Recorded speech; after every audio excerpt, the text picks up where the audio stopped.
Once upon a time, an old lion realized that it was too old to hunt for food. কোনো এক সময় একটি বৃদ্ধ সিংহ বুঝতে পেরেছিল যে সে খুবই বৃদ্ধ শিকার করার জন্য, তার খাবারের জন্য। ওকে, তো ওয়ান্স আপন এ টাইম অর্থাৎ কোনো এক সময়, এটা একটা ফ্রেজ যেটার মানে হচ্ছে কোনো এক সময়। অ্যান ওল্ড লায়ন একটি বৃদ্ধ সিংহ, অ্যান হচ্ছে এখানে আর্টিকেল, রিয়েলাইজ ভার্বের পাস্ট ফর্ম অর্থাৎ বুঝতে পেরেছিল, দ্যাট যে, ইট ওয়াজ টু ওল্ড টু হান্ট অর্থাৎ তিনি অর্থাৎ ওই সিংহটি ছিল, ওয়াজ অর্থ ছিল, টু ওল্ড খুবই বৃদ্ধ, টু হান্ট অর্থাৎ শিকারের পক্ষে তিনি অনুপযুক্ত ছিল, অর্থাৎ তিনি শিকার করতে পারছিল না, ফর ফুড অর্থাৎ খাবারের জন্য। এই ফরটা গাইজ এখানে প্রেপোজিশন। ওকে, আর এখানে দ্যাটটা হচ্ছে নাউন ক্লজ লিঙ্কার। এই অ্যান ওল্ড লায়ন রিয়েলাইজ এটা হচ্ছে প্রিন্সিপাল ক্লজ, দ্যাট দিয়ে বাকিটা সাবঅর্ডিনেট ক্লজ। ওকে, আর এখানে দ্যাটটা হচ্ছে লিঙ্কার নাউন ক্লজের। ওকে, হান্ট অর্থ শিকার করা, আর টু হান্ট এখানে ইনফিনিটিভ হিসাবে ব্যবহার করা হয়েছে। The lion was sure that it would soon die, সিংহটি নিশ্চিত ছিল যে সে মারা যাবে। এখানে দ্য লায়ন অর্থাৎ সিংহটি, ওয়াজ অর্থ ছিল, শিওর অর্থাৎ নিশ্চিত, দ্যাট অর্থ যে, ইট উড সুন ডাই অর্থ এটা মারা যাবে। এখানে ডাই শব্দটির অর্থ মারা যাওয়া, আর সুন অর্থ শীঘ্রই। ইট উড সুন ডাই অর্থাৎ এটা শীঘ্রই মারা যাবে। এটা এখানে উডের ব্যবহার রয়েছে, উডের পর আমরা ভার্বের সবসময় প্রেজেন্ট ফর্ম ব্যবহার করি, আর উড আমরা অতীতকালে যদি কোনো ভবিষ্যতের কথা বলি সেই সেন্সে আমরা উড ব্যবহার করি। অর্থাৎ সিংহটি বলেছিল যে সে মারা যাবে, অর্থাৎ তিনি অতীতে থেকে ভবিষ্যতের কথা বলেছিলেন, তাই উড ব্যবহার হয়েছে। ওকে, ইট ওয়াজ ভ্যারি স্যাড অ্যান্ড ওয়েন ডেন অর্থাৎ সিংহটি ছিল খুবই দুঃখিত এবং চলে গিয়েছিল গুহাতে। ডেন অর্থ গুহাতে, আর গোয়ের পাস্ট ফর্ম অর্থ ওয়েন অর্থাৎ চলে গিয়েছিল।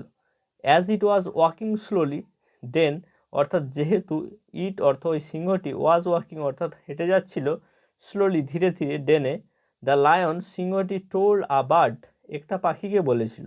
এখানে দ্য লায়ন হচ্ছে সাবজেক্ট, টেলের পাস্ট ফর্ম হচ্ছে টোল্ড, ভার্বের পাস্ট ফর্ম ভি2, অর্থ বলেছিল, আ বার্ড একটা পাখিকে, অ্যাবাউট হিজ স্যাড সিচুয়েশন অর্থ তার এই করুণ পরিস্থিতির জন্য, অর্থাৎ তার এই দুঃখের পরিস্থিতির জন্য। এখানে অ্যাবাউটটা হচ্ছে প্রেপোজিশন, হিজ অর্থ ওই সিংহটির পরিবর্তে প্রোনাউন ব্যবহার করা হয়েছে, স্যাড সিচুয়েশন অর্থাৎ এই খারাপ পরিস্থিতি, সিচুয়েশন শব্দটির অর্থ হচ্ছে পরিস্থিতি। Okay, soon all the animals in the forest heard about the lion situation, শীঘ্রই সমস্ত প্রাণীরা জঙ্গলের বা জন্তু জানোয়ারেরা জঙ্গলের শুনতে পেল সিংহের এই পরিস্থিতির কথা।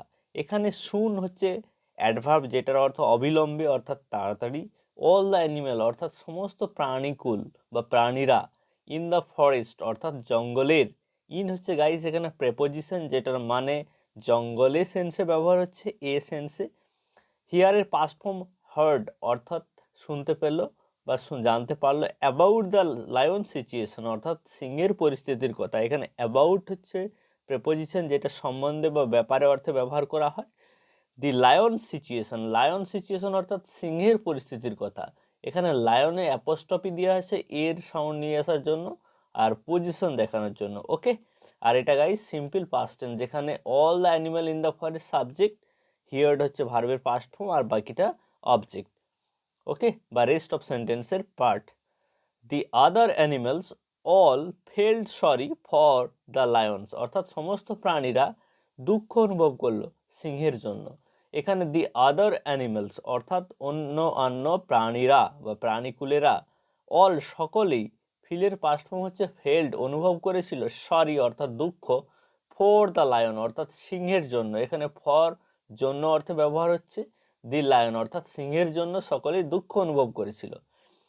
সুতরাং ওয়ান বাই ওয়ান এক এক করে, দেই অর্থাৎ তারা, কেম এসেছিল, টু ভিজিট দ্য লায়ন অর্থাৎ সিংহের সঙ্গে দেখা করতে। গাইস, এই ভিজিট শব্দটিকে উচ্চারণ করতে হবে ভিজিট, এই মাঝের এসটিকে বর্গীয় জ সাউন্ড করতে হবে, কারণ দুই পাশে দুটো ভাওয়াল থাকলে আমরা এসের উচ্চারণ দন্তস্ব না করে, তালবস্য না করে এখানে আমরা বর্গীয় জয়ের সাউন্ড করব, visit, visit. Okay,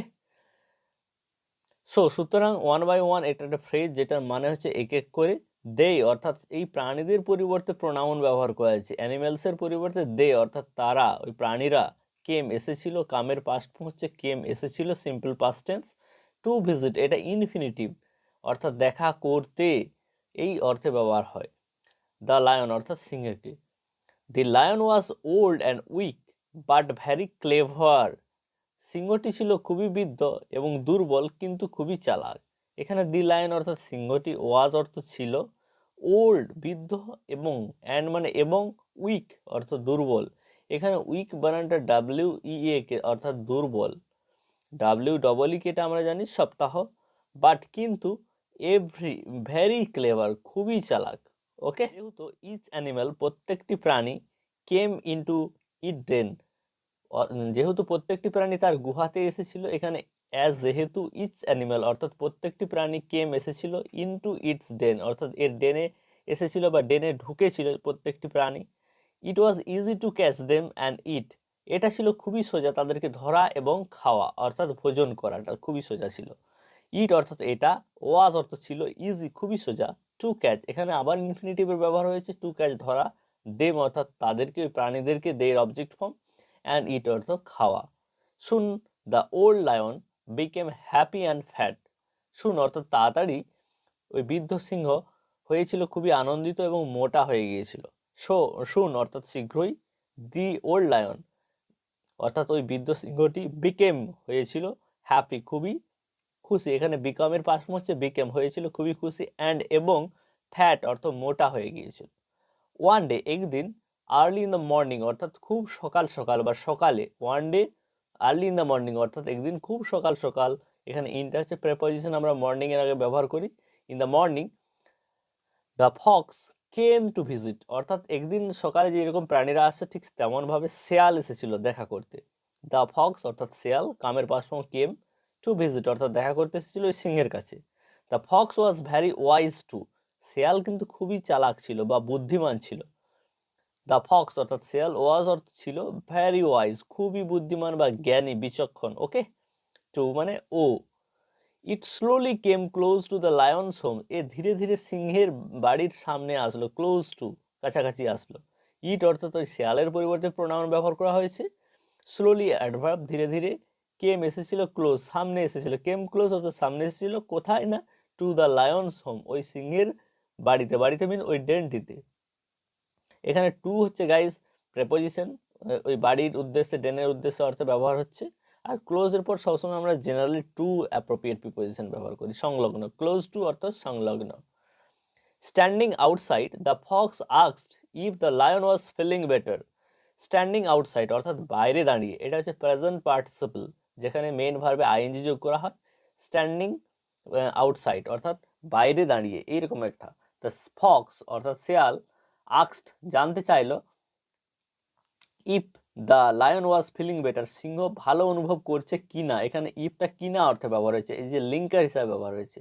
the lion অর্থাৎ সিংহ, ওয়াজ ফিলিং বেটার অর্থাৎ ভালো অনুভব করছিল কিনা। দ্য লায়ন এখানে সাবজেক্ট, ওয়াজ হচ্ছে মেইন অক্সিলারি ভার্ব এবং ফিলের সাথে আইএনজি যোগ করা আছে। আর এটা হচ্ছে গাইজ পাস্ট কন্টিনিউয়াস টেন্সের স্ট্রাকচার, যেখানে আমরা অতীতে কোনো কাজ চলছিল বোঝাতে ব্যবহার করি। দ্য লায়ন সাবজেক্ট, সেটা অনুযায়ী ওয়াজ ওয়ার হয়, তাই লায়ন একজন সিঙ্গুলার, তাই ওয়াজ ব্যবহার হয়েছে এবং মেন ভার্বের সাথে আইএনজি যোগ করা হয়েছে। ওকে, আচ্ছা, hello my best friend said the lion, সিংহ ওই ডেন থেকে বলছে হ্যালো আমার প্রিয় বন্ধু, সিংহ বলছে সেড দ্য লায়ন, সিংহ বলল। ইজ ইট ইট তুমি, আই কান্ট সি ইউ অর্থ আমি তোমাকে দেখতে পাচ্ছি না, এখানে আই অর্থ আমি, ক্যানের পাস্ট, ক্যান হচ্ছে মোডাল ভার্ব, কান্ট পারা অর্থে ব্যবহার করি, সি ইউ আমি তোমাকে দেখতে পাইনি বা দেখতে পাচ্ছি না। Hello my best friend, hello আমার প্রিয় বন্ধু, সেড দ্য লায়ন সিংহ বলছে, সিংহ বলল, এইরকম বলছে। ইজ ইট ইউ তুমি, I can't see you very well আমি তোমাকে ভালো করে দেখতে পাচ্ছি না, এখানে আই অর্থ আমি, কান্ট সি অর্থাৎ দেখতে পাচ্ছি না, ইউ অর্থ তোমাকে অর্থাৎ শেয়ালকে, ভ্যারি ওয়েল খুব ভালোভাবে দেখতে পাচ্ছি না, সে গুহা থেকে এরকম ডাক দিচ্ছে। You are so far away তুমি তো অনেক দূরে, ইউ অর্থ তুমি, আর অর্থ হও, সো ফার বহু দূরে, সো ফার অ্যাওয়ে বহু দূরে।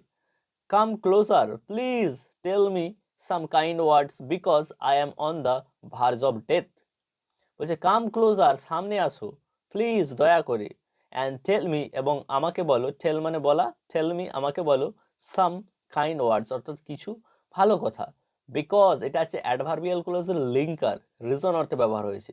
এর আগে হচ্ছে মেইন ক্লজ, মেইন একটা সেন্টেন্স, পরে দেখুন সাবঅর্ডিনেট ক্লজ ব্যবহার হয়েছে, আবার সাবজেক্ট ভার্ব দিয়ে আবার একটা সেন্টেন্স গঠন করা হয়েছে।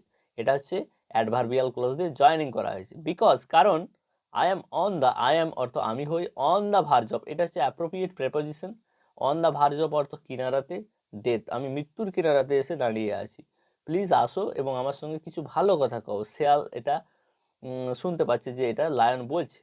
ওকে, while the lion was talking, যখন সিংহ কথা বলছিল, এটা অ্যাডভার্বিয়াল ক্লজের হচ্ছে টাইমিং অর্থে ব্যবহার হয়েছে। হোয়াইল অর্থ যখন, দ্য লায়ন হচ্ছে সাবজেক্ট, আর ওয়াজ হচ্ছে অক্সিলারি ভার্ব, এর মেন ভার্বে আইন যোগ করা হয়েছে। এটা পাস্ট কন্টিনিউয়াস টেন্সের স্ট্রাকচার, অর্থাৎ যখন সিংহ কথা বলছিল, the fox was looking closely at the ground in front of the lion's den, অর্থাৎ শেয়াল যখন কথা বলছিল, সিংহ যখন কথা বলছিল, দ্য ফক্স ওয়াজ লুকিং অর্থাৎ শেয়ালটি দেখছিল, ক্লোজলি খুব ভালোভাবে, অ্যাট দ্য গ্রাউন্ড মাটিতে, in front of Lions den অর্থাৎ সিংহের ডেনের যে গুহার সামনের যে মাটিতে তিনি ভালো করে লক্ষ্য করেছিলেন, যেহেতু শেয়াল খুবই চতুর বুদ্ধিমান। ফাইনালি অবশেষে দ্য ফক্স লুকড আপ, উপর দিকে তাকালো, অ্যান্ড এবং সেইড টু লায়ন এবং সিংহকে বলল, সেইড টু লায়ন অর্থাৎ সিংহকে বলল, সে মানে বলা, তার পাস্ট ফর্ম হচ্ছে সেইড টু লায়ন, সিংহকে বলল, আই এম সরি আমি খুবই দুঃখিত, বাট কিন্তু, আই মাস্ট গো আমি অবশ্যই যাব। এই মাস্ট হচ্ছে মডেল ভার্ব, আবশ্যকতা অর্থে ব্যবহার করি। এর স্ট্রাকচার হচ্ছে সাবজেক্ট, মাস্ট এবং মেন ভার্ব। বলছে আই এম সরি আমি খুবই দুঃখিত, বাট কিন্তু, এই বাটটা হচ্ছে কনজাংশন, আই মাস্ট গো আমি অবশ্যই যাব। আই এম ভ্যারি স্কেয়ার্ড আমি খুবই ভয় পেয়েছি, I am vary scared, scared অর্থ ভয় পাওয়া, আমি খুবই ভীতু, বিকজ কারণ, আই সি দ্য ফুটস্টেপ আমি শুধুমাত্র পদচিহ্ন বা পায়ের চিহ্ন দেখতে পাচ্ছি, অফ ম্যানি অ্যানিমেলস অনেক প্রাণীর পায়ের চিহ্ন দেখতে পাচ্ছি, গোয়িং ইনটু ইউর হোম যেগুলো সবই তোমার গুহার মধ্যে গেছে, বাট কিন্তু, আই সি নান আমি কাউকে দেখিনি, কামিং আউট এগেন আর বেরিয়ে আসতে, অর্থাৎ পায়ের চিহ্নগুলো সব গুহার ভিতর দিকে যাওয়া বোঝাচ্ছে এবং কোনো চিহ্নই বাইরে বেরিয়ে এসেছে এরকম আমি দেখতে পাইনি। শেয়াল এটা বললো এবং সেখান থেকে তিনি এক্সিট করলেন অর্থাৎ চলে গেলেন। খুবই সুন্দর একটা মোরাল স্টোরি। আপনারা এখান থেকে অনেক কিছুই শিখলেন, আননোন ওয়ার্ড থেকে শুরু করে গ্রামার এবং সেগুলোর সঠিক উচ্চারণ। ওকে।